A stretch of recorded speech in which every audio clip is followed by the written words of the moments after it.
And when I opened my eyes, I stared straight into the eyes of the person who had broken into my house. It was a lot for a person to heal from. I'm Carol Ofori, and this is The Comeback, a podcast about resilience, healing, and the strength it takes to keep moving forward. Zoe Solomon survived a brutal home invasion. Forced to heal both physically and mentally, she had to rebuild her life. Today, she's not just standing, she's leading. As a ward councillor, a community leader, and a champion for safety, she has turned her trauma into purpose. Welcome, Zoe. Oh, thank you. Happy to be here. Your story is one that might get some choked up. So before we get into it, let's talk a little bit about Zoe. Where did Zoe grow up? Tell us about your childhood. We'd love to just get to know you a little bit more. Thank you. I grew up on the Bluff. My life actually started in Flamingo Court to a single mom. I lived with my granny. Then my dad and my mom actually married when I was 5, my biological dad. So that was a happy ending. Yeah. My parents are still married, still happy. And so, I consider that to be a huge blessing in my life, really, that it turned out like that. And we lived on the Bluff. My father worked on the railways, and he was a marine signalman in the signal station on the Bluff. And so we lived there. I went to Bushlands Primary School and showed enough promise to be shipped across the bay to Durban Girls High for high school. Yeah. That was mainly due to sport and drum majorettes, actually, which was a big thing at Durban Girls High at the time. Okay. I was a little bit above average student. I loved the singing and dancing and the plays more really than the classroom. But I passed my matric and I actually did a year of journalism. Okay. Yeah, it's the then Natal Technicon. Didn't get my bursary renewed after the first year. It was to do with sanctions and states of emergency and a few things. So I got a job. And in those days you could choose, It was SARS or the bank or the railways or the post office. And I got a job in the bank and got married, had a baby, and the rest is history. Interesting childhood that you have. And then you end up on a career path. Talk to me about your career path and what do you do now? Well, now I'm working as a local government councillor, which is really born out of being a community lover, less than being a politician, to be fair. Yeah. And so for decades, I plodded around in my community helping people. I kind of always saw things that some people missed, and I'm convinced that's the way I'm wired. Yeah. So I would pick up needs of people, and I never ever had any fear about approaching people or helping people. And it turned out I was quite good at networking. Yeah. If somebody had a need, I would find a place to get it, and I would either facilitate it or provide the need, or my life just always worked out that way. It kind of felt as if I was just following a path that was in front of me, to be fair. Right. And I was always very confident and never fearful. Yeah. And as a result of that, I ended up with people on their deathbed in my yard. And I used to get the hospice to come and tend to people in my own outbuilding because there was never any space anywhere. And as a result of that, I ended up being a volunteer at the hospice and even got employed at one stage to be their buyer. And those kind of jobs and having those kind of networks have really placed me in a position on this earth to do a lot for other people. And so I just kept doing that. I fostered and adopted children, not through the welfare or through institutions, through meeting their mothers and meeting their needs. Right. And I had to kind of put a cap on it because I ended up keeping 3 children for myself. And so there's protocols and paperwork, but I got a lot of people fostered out and, moms that passed away and there were children left behind, buried people's babies as fast as we could without funds. That's the kind of stuff I was doing in the community. What people would consider to be radical behavior was kind of my everyday routine. Your everyday routine. Let's go back to one night, or one particular day, where I think everyone's nightmare unfolded. And this was your nightmare. Yeah. Do you want to walk us through that day? And I hope you'll be comfortable to walk us through that day and how that day has changed the trajectory of who Zoe is today. So it turned out as a regular Friday night, a girlfriend of mine said, come, let's go and have some drinks. And I luckily said, I'll drive. This time you party. And we came all the way actually 2 months longer. And she had some guys she wanted to meet up with. And I was like, yawn. Okay, I'll take you. But she was a close friend, and I was looking to let my hair down as well. Luckily, I had 2 drinks because I was in a sober state of mind and not sleeping in a hangover state when my incident occurred. Right. I always think that was a good thing. Right.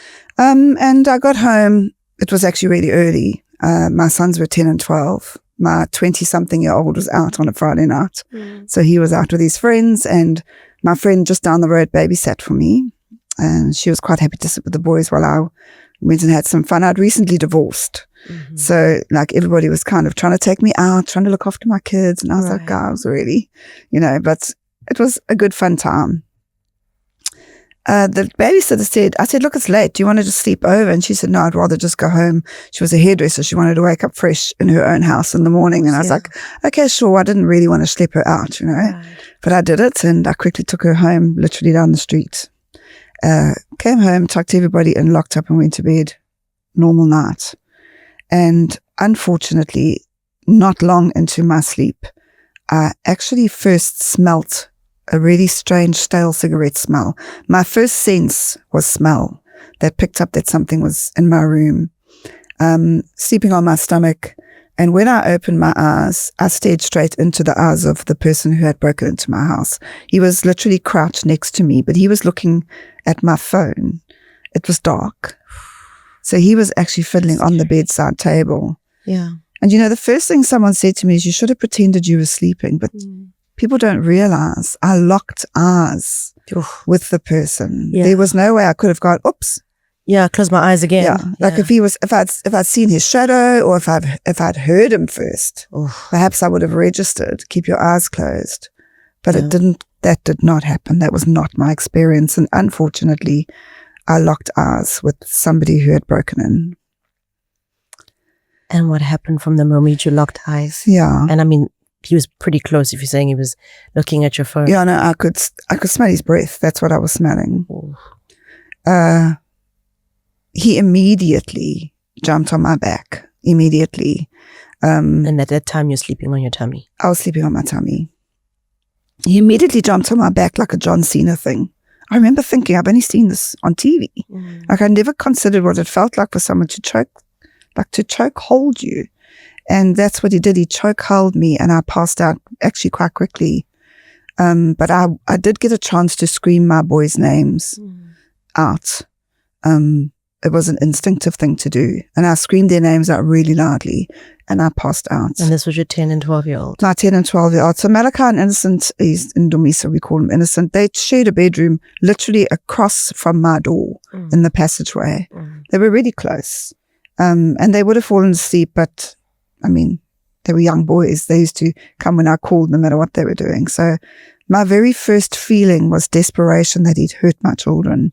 That was really what was going through my mind from the get-go, because they didn't respond. Right. Yeah. And I passed out quite quickly, which was alarming to me. When I woke up, I was already on the floor. So he'd had time to pull me out of the bed.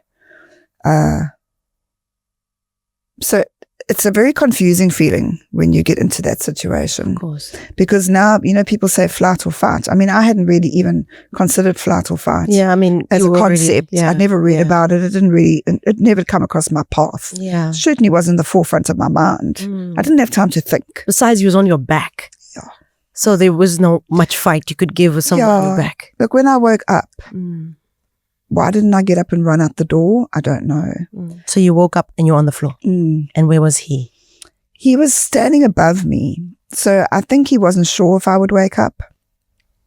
He kind of knew what he was doing, Carol, because with the way the therapy came out, they were like, people don't have to be murderers. They can be people who break into your house, but it can turn into something violent just because you fought. So he fought you back. The psychology of it, I never really tried to understand. So he became very violent as soon as I opened my eyes, almost as if he was annoyed that I'd made it. And I was interfering with what he was trying to do. He'd come there to rob me. And it was a very violent attack. But I immediately counterattacked whatever he was doing, because I remember it was a massive struggle. Like I was punching with full fists. I wasn't slapping like in the playground. I was literally giving him back whatever he was giving me, but he was a strong man. And my physical damage was quite severe at the end of it all. Yeah. And then he put his knee on my chest, well, actually on my shoulder, and strangled me from the front with his hands around my neck like a normal strangulation. And I passed out again. This happened a third time.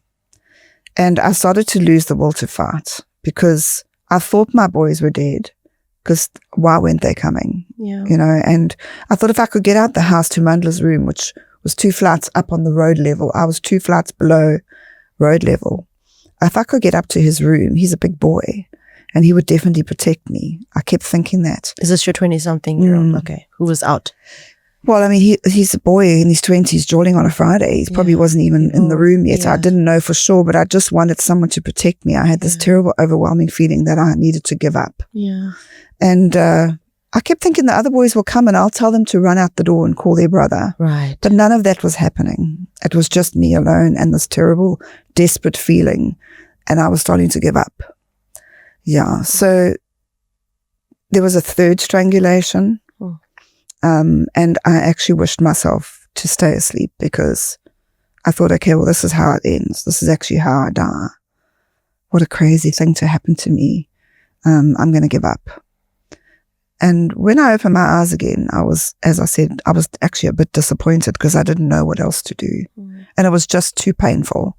And he dragged me across the room and I was kind of lying behind the open door of the bedroom. So my bedroom door was wide open and my body was kind of head and shoulders around the door and my legs in the open space. And he'd put the light on, so he thought I was dead. He put the light on and I could see, you know, the back of him. And I still thought, he's wearing linen turn-up pants. Like, he doesn't look like somebody who would rob my house. The things that go through your mind are ridiculous. Because I had worked for a short period in the Jenny Button, which was Jenny, the Platinum Holdings. Yes, yes. And I had seen Hilton Weiner, you know, turn up men's linen pants and they weren't cheap. And I still thought to myself, how dare this guy be wearing those pants? Yeah. You know, what a common thief. What does he think he's doing? Right. Like stupid thoughts that afterwards amused me because you don't know what you're going to be thinking about at a time like that. I mean, yeah, I was wishing myself dead. And the next thing I was thinking, how dare he afford those pants when he's such a scoundrel? You know, I'd already formed an opinion of someone I literally just met. But yeah, he was looking through my costume jewelry. I had it hanging on one of those towel racks you buy from Pep that you hook on your door. Right. I had that up on a cupboard door and I had a lot of costume jewelry. And so he was kind of, I think, trying to grade it, you know, with his naked eye. But there was nothing valuable. And I thought, he doesn't know I've woken up this time. For the first time, he didn't know I was awake. Right. It was a different scenario now. Right. And I wasn't feeling much at the time, I'll be honest. Physically, I'd like numbed out completely. But I knew I wasn't okay. Like my shoulder was dislocated, my jaw was dislocated. And I could feel something wasn't right, but I wasn't actually registering the pain of it. And I thought, you know, if I could just kick him out the way, I can make it out the gap of the door because he's like a meter in front of the gap. I have the gap is what came to mind. Like he doesn't have the gap. He's got his back to me. And I shot my foot up into his crotch. Is that okay to say crotch? Yes. Into his groin. And I remember seeing my middle toe standing in the air. I didn't know that he had been jumping on my feet. He tried to debilitate me from running. And my toes were all over the place. And when I kicked up like that, my middle toe kind of like looked at me and I thought, what the heck is that? I registered something was seriously wrong with my feet. But it worked. My MacGyver move worked. He like got pushed forward. He fell forward in agony. I got out like a lightning bolt down my passage, pushed the boys' doors open, still called for them like to come with me. But I did think that they were dead all that time.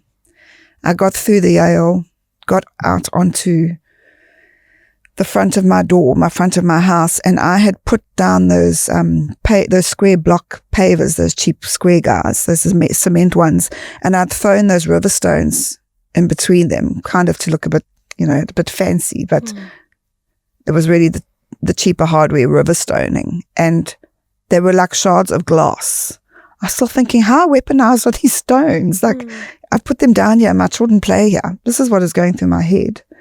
And then he followed me. And I didn't make it up the 2 flights of stairs. He grabbed me from behind. And I was naked. That was my choice of sleepwear. And I thought, I need to get to Mandla. I wonder if he's there. Or what is he going to say when he sees me naked? I'm his mom. He's my oldest boy. Yeah. I don't want to rock up at his door like this, but I knew that it was my only hope was him being awake. And I had tiled my stairs with the wrong tiles. The builder told me that. And he still said, you better get some of that Safeway stuff, all these silver strips, where the tiles meet. And I hadn't finished my renovation, but the truth is I didn't have that much money, but I was trying to pretty up the front of the house. And the boys had been doing ollies on their skateboards and they chipped those tiles that I hadn't yet sealed off with that fancy border. And I'd still been having a fight with them like the day or two before, saying, now look what you did to the tiles with ollieing with your skateboards, because they were young. I mean, they just looked for opportunity to have fun. Yeah. And my feet were like, I could feel that my skin was being torn by those tiles. So it just went from bad to worse to much worse. And all I could think of was, will this guy just leave me the heck alone?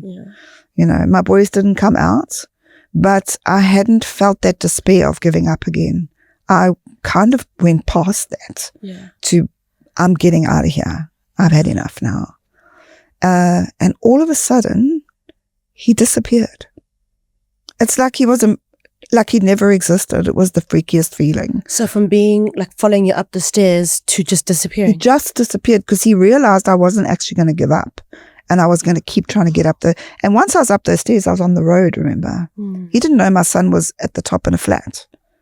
Once I was up those stairs, I was on the road. And I was making such a heck of a noise out there. By then, the neighbors should have been awake. There was a commotion going on.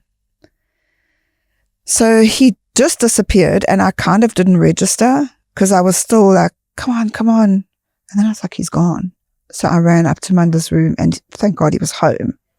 He'd come home from the party he was at. So it had been a couple hours that this had been going on.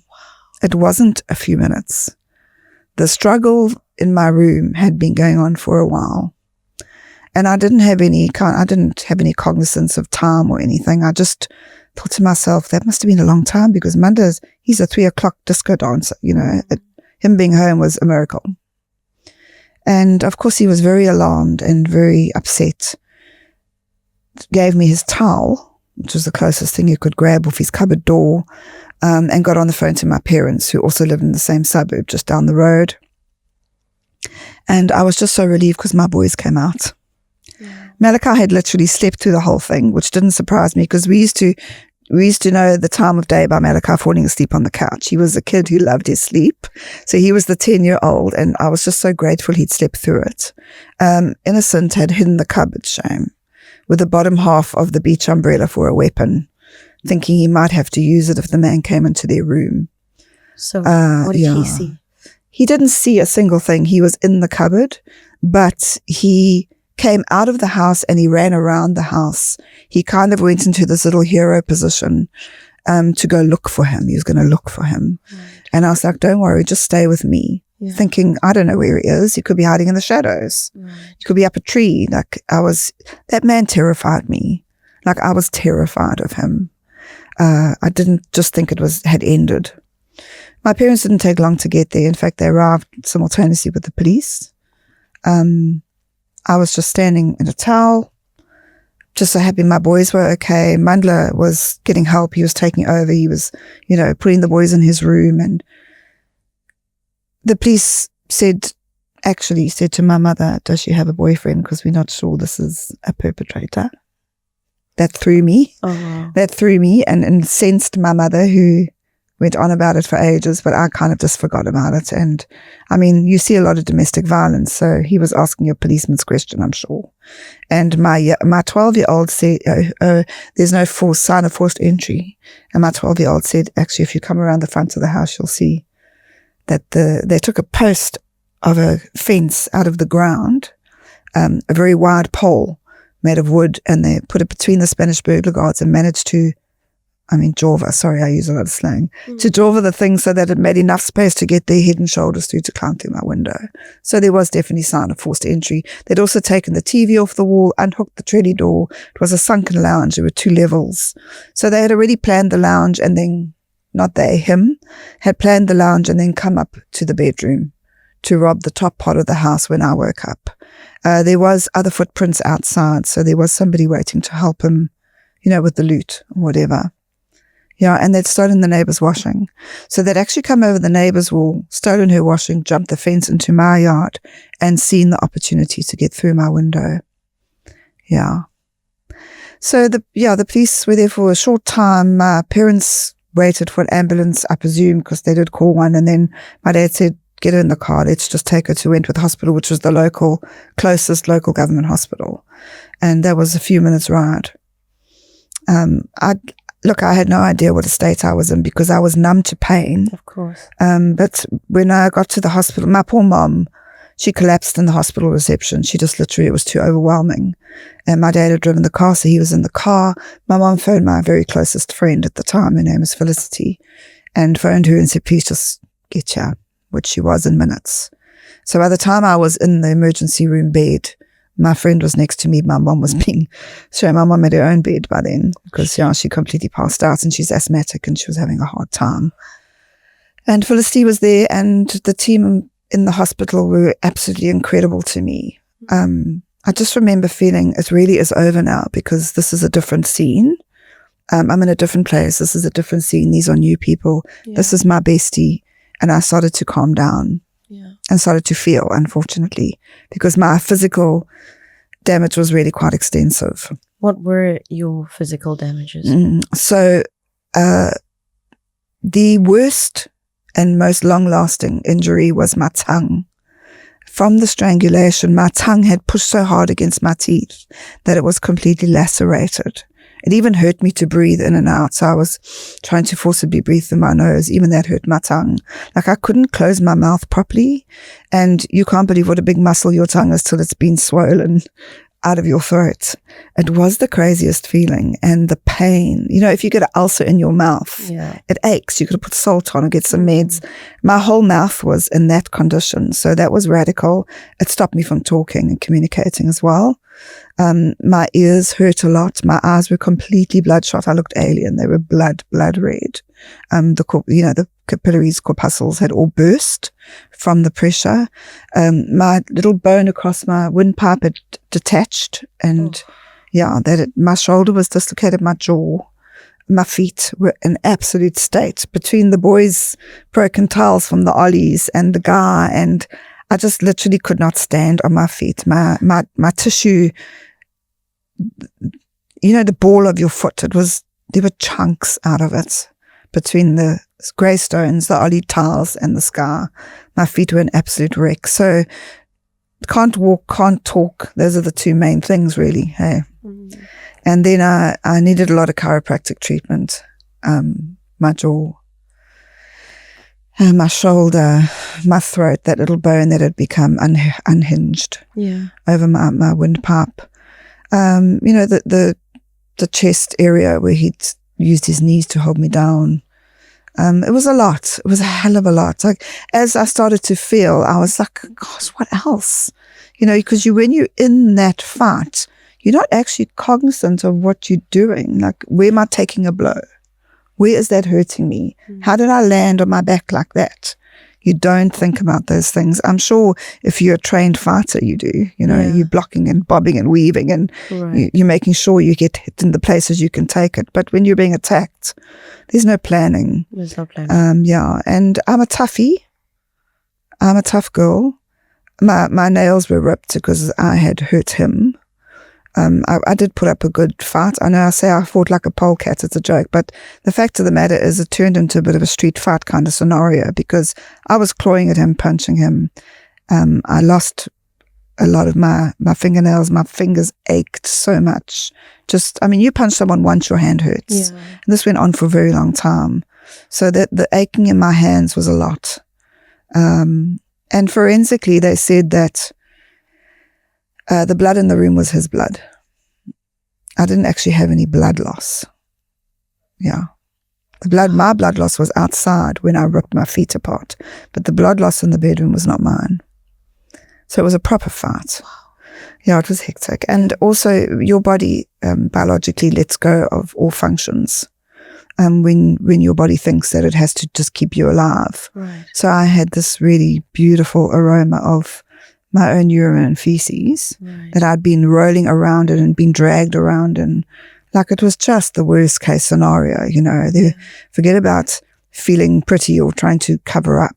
There was no chance. I was literally stripped of any dignity that I could possibly have mustered. And I never put a lot of emphasis on the fact that I wasn't raped. I didn't put a lot of emphasis on that. But in hindsight, that would have really wrecked me, I think. You know, because after all that, couldn't you have chosen beat me up or rape me? Like, it would have been a lot if he'd done both. I think I would have really been stripped of all my dignity if that had happened.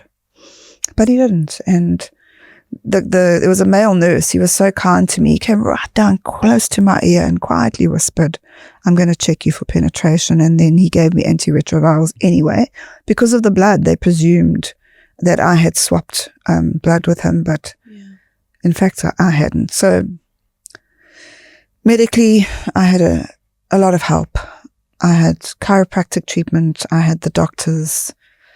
I had mental help, a lot, mental and emotional help from really good people who trauma counseled me. In fact, I had people, I ran the yacht club, and members from the yacht club were paying for me to go to have extended sessions with this amazing top-notch trauma counsellor, which my medical aid would have run out, you know, with all the medical expenses. And I just felt so much love. Like I was so buoyant on how much other people cared about me in my actual healing, which was a lot. It was a lot for a person to heal from.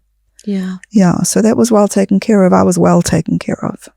And you go to the hospital, you experience all of this, you come back to the house.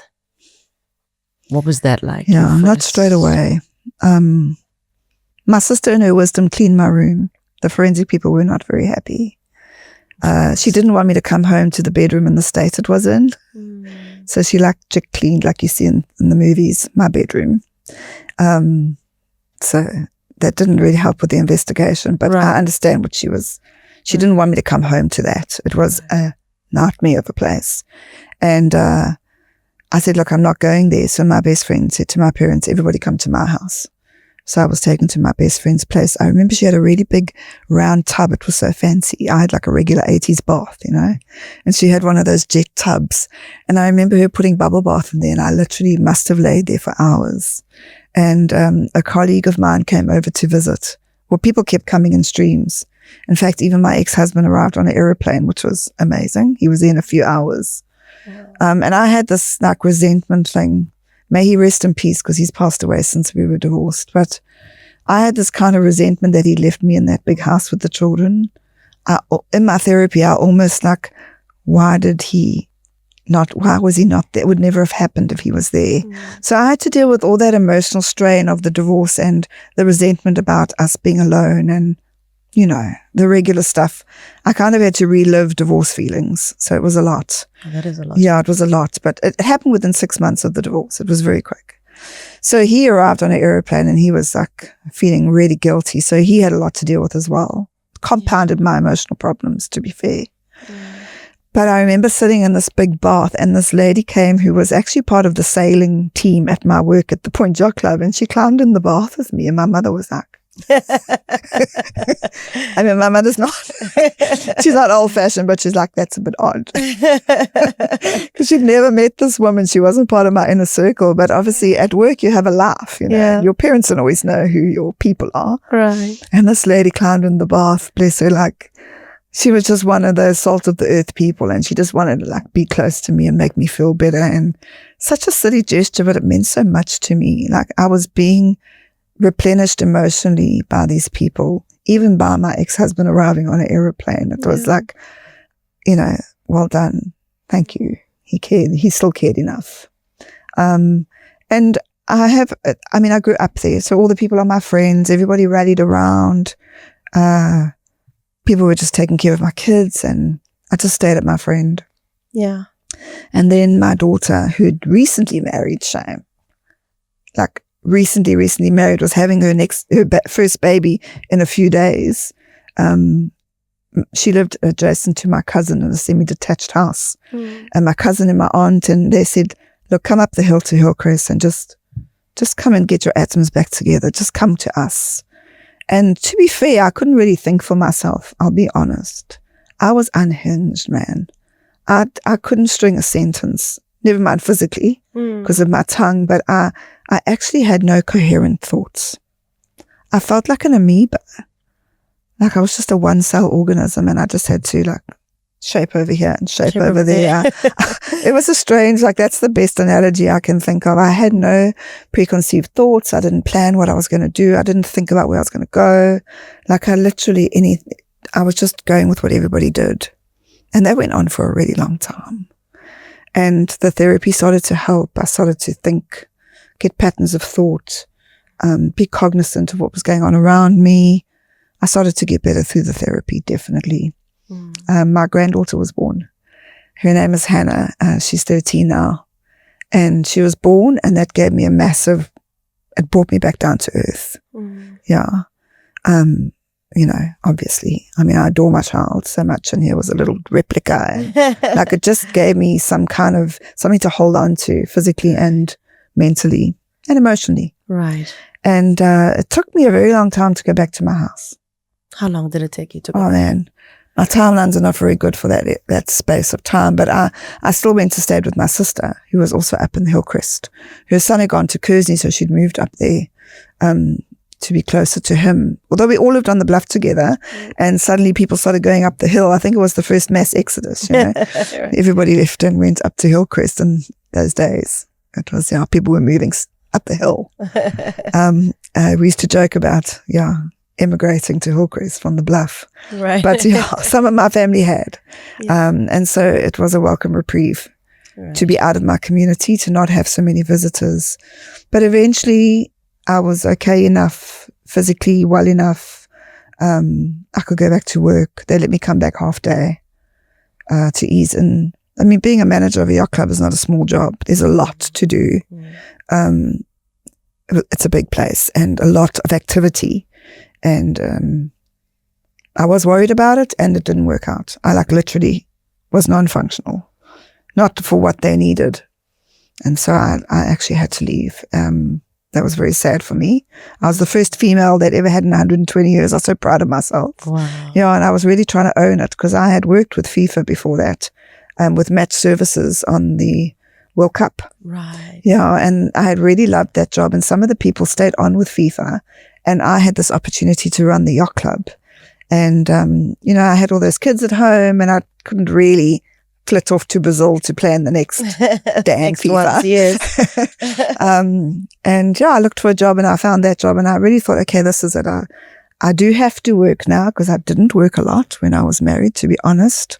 I just ran around in the community and did exactly as I pleased. And I was a home mother, and I loved it, being home when my kids came from school. And my life had changed radically, and I was glad I landed that job.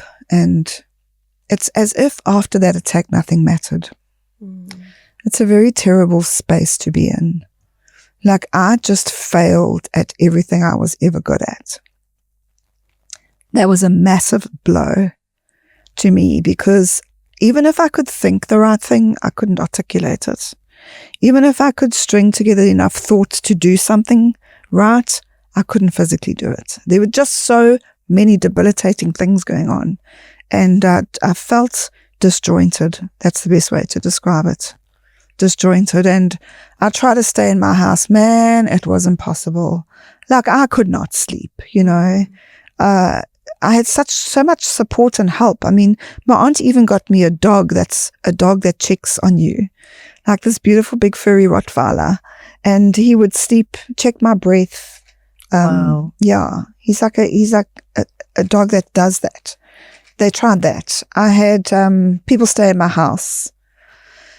It wasn't even that I was in the same house. It didn't matter where I slept, Carol. You couldn't sleep. I just had no relationship with being asleep. I could fall asleep. You had complex post-traumatic stress disorder. So bad. So bad. And being somebody who was always so okay, I lost my identity. Because I couldn't fix anything. I couldn't comfort anybody. I couldn't plan something better than it was if it was bad. And that was my very nature. Like my sixth sense was gone. That was something I was so proud of. Damn, I couldn't even get my five senses together, so I just unraveled. And that affected me a lot. Yeah. To the point where my sister rocked up, she's like, pack your stuff. What do you really want? Houses rented out to people we kind of knew.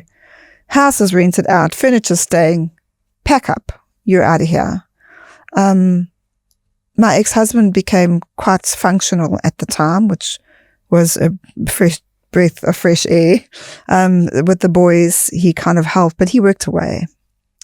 He was one of those people who worked away and earned dollar people. Right. So the fabric of our family had unfortunately unraveled before the divorce, and that was part of the reason. He lost his job, and our family just weren't the same.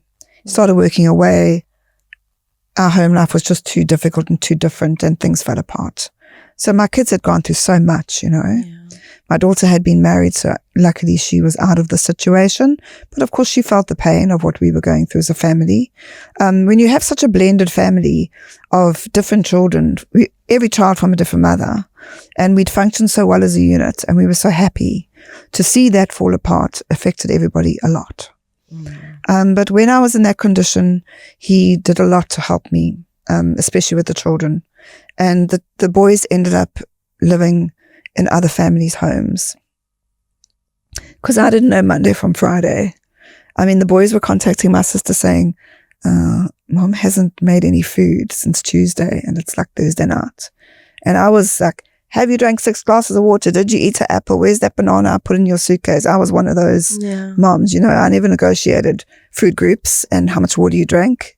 My kids were like regimented soldiers. So my mom used to tease me, but I was strict about stuff like that. So they were like, where's our mom? No one's forcing us to eat the fruit and drink the water. Like, they were not coping. And that, although it might seem like a trivial thing to some people, it was huge to me. Of course. It was huge. Like, I had taken these children and forced people to accept that I'd taken these children. Numerous people didn't think I should be doing that. Fought and kicked my way through being their mom. And now, after all that, I was unable to take care of them. That affected me deeply. In fact, when I speak about it, it's like it's overwhelming to me. I'm sorry. Yeah, so that the things that people didn't see affected me the most. Yeah. So my boys were being taken care of by other people. I went up to stay with my sister. Eventually, I had this opportunity to go and stay in the Berg. I mean, I literally couldn't do much. And it was a really lovely opportunity. And these people owned a backpackers, but it wasn't being run as a backpackers, and I could live there. It was absolutely beautiful, surrounded by a great community. Had a friend went up there, and we stayed there. And that's really where I started to feel like I was going to be okay. Just being completely out of the community, the routine. Things like triggers, like the smell of cigarettes. My therapist put me in the smoking section of Circus. And I remember she made me sit in there for a solid hour because I simply had to get out of my system that I was terrified of the smell of cigarette smoke. Right. I had to push it out. And that was the therapy. And I still remember, I used to get quite angry with myself if I was triggered. I didn't have... So the cigarettes was a trigger? Massive trigger. What other triggers did you have? Turn-up pants? Never did date me a man with a turn-up pants. I'll be honest, before that. I was more like a Levi 501 kind of girl. Okay. That triggered me a lot. The thing about triggers is they are debilitating because they're not conscious. And I still actually see a therapist. to this day. Yes. And my last session was on Tuesday, and we spoke about triggers, go figure. Right. Because they never really go away. Right. And if there's one thing that in this new rejuvenated Zoe that irritates me so much, it's how my body and my mind reacts to things that I never ever think about until they happen. But you find yourself, in a comeback state, in the sense that the same community where this happened is where you're serving, and the same community is where you grew up. Yeah. And some people would have said, I don't want to be back in that community anymore. I don't want to even be in KZN anymore. I want to move states, or I want to move countries, or I just want to go. You didn't do that. You decided, I'm coming back, and I'm coming back strong within my community. Want to talk to us about that? That was a conscious decision. Because a fighting spirit rose up in me that I would never have known I had. I was never afraid to speak out in my life. Shot from the hip, always said the truth. Not worried about, look, I would stand on the truth. I'm very black and white. I know that's just a saying, but it's the truth. And I would always stand on what I believe to be correct. Not opinionated about it, but you're going to get it if you're lying, and you're going to get it if you're trying to hurt someone, and you're going to get it from me if you're wrong. And I'm going to take control of the situation. You're going to know that you're wrong, and things are going to change around here. Been like that since I was a kid. And when I was attacked, all of that disappeared. And when I started to feel well again, I had this fighting spirit inside of me. Now, I couldn't exactly go and embark on a degree, because that just wasn't a way I could do things. Although I've said the word again now, and I'm flirting with the idea, I'll tell you the truth. I'm thinking about getting a degree. Yeah. I just said that loud. Yes. But I really am. It's kind of been floating around me, landing on me like a snowflake, but it's something that's really bubbling inside of me. I changed I wanted to formalize myself, which was quite an odd feeling, but I went with it. And that is when I went and joined that ward committee, and that is when I decided to, it was under the councillor of the time. He had been parachuted in, he wasn't from the area. And he wanted to increase tourism on the bluff and have whale watching. And I mean, wow, what a breath of fresh air, Yeah. And I really latched onto this guy, and I ended up working in his office. He offered me a job, and the lady who had been so kind to me let me go with love. And I took up office in the councillor's office as part of the ward committee, and started to learn the ropes of what he did. And there I realized just how the fabric of society can be plaited around all this help that's available, and just how much was actually in local government that you can do in a community. I'm a one-woman band. I don't need to be part of the societal structures. Right. A little bit of a rebel, but not without cause. Yeah. I just kind of wasn't conformist, and I didn't believe in conformity, and I also didn't take instruction very well. So being part of something where I would have had a hierarchy that said this is how we do it. But when I met this councillor and I realized that values and principles were part of politics, I didn't know that. I didn't realize there were values and principles that you could either absorb and adhere to, or say, no, that's not for me. And so I found myself becoming more interested in what he was doing politically as well. And there was a lot you could do for women and children. I was actually really surprised. There was a whole network called Women's Network. So these kind of things were piquing my interest.